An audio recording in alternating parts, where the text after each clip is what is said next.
ကူတိုင်းဒေသကြီးတာယာဝတီခရိုင်လက်ဗရန်မြို့နယ်ဇီးဖြူကုန်းတိုက်နယ်စေယုံဖွင့်ပွဲခမ်းနားကိုတော့ဖေဖော်ဝါရီလ29ရက်နေ့မှာကျင်းပရာဆောက်လုပ်ရေးဝန်ကြီးဌာနဒုတိယဝန်ကြီးဒေါက်တာဝင်းမြင့်တိုင်းဒေသကြီးဗဏ္ဍာရေးဝန်ကြီးဦးမြင့်လွင်ဦးပဲခူးတိုင်းဒေသကြီးလွှတ်တော်ဥက္ကဋ္ဌဦးခင်မောင်ရင်နဲ့တိုင်းကုသရေးဦးစီးဌာနမှဒေါက်တာဦးကျော်ရွှေတို့ကအမှာစကားပြောကြားကြပြီးဒေသခံပြည်သူကိုစားရမီရဖတူကကျေးဇူးတင်စကားပြန်လည်ပြောကြားခဲ့ပါတယ်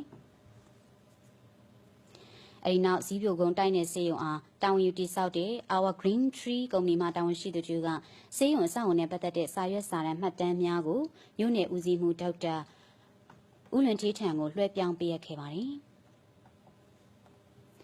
အဲဒီနောက်တိုင်းဒေသကြီးဗဏ္ဍာရေးဝန်ကြီးနဲ့တာဝန်ရှိသူတို့ကပဲခူးတိုင်းဒေသကြီးတာယာဝတီခရိုင်လက်ဗရန်မြို့နယ်ဇီးဖြူကုန်းတိုင်းနယ်စေယုံကိုဖွင့်လှစ်ပေးကြပါတယ်။အဲဒီနောက်မှာတော့ဒုတိယဝန်ကြီးကဇီးဖြူကုန်းတိုင်းနယ်စေယုံဆိုင်းဘုတ်ကိုဖွင့်လှစ်ပေးပြီးတာဝန်ရှိသူများကတိုင်းနယ်စေယုံအတွင်းလှည့်လည်ကြည့်ရှုစစ်ဆေးခဲ့ကြပါတယ်။ဇီးဖြူကုန်းတိုင်းနယ်စေယုံမှာ16ကရင်စံဖြစ်ပြီးတော့နိုင်ငံတော်မှငွေကျပ်သိန်းပေါင်း6000ဝန်းကျင်ဗဏ္ဍာငွေခွင့်ပြုချထားဆောက်လုပ်ပေးပြီးဖွင့်လှစ်ပေးနိုင်ခဲ့ခြင်းအတွက်လက်ဗရန်မြို့နယ်ဇီးဖြူကုန်းဒေသပတ်ဝန်းကျင်မှာရှိတဲ့ကြေးရွာအုပ်စု9အုပ်စုကြေးရွာကွယ်49ရွာနဲ့အိမ်ထောင်စုပေါင်း8980လူဦးရေ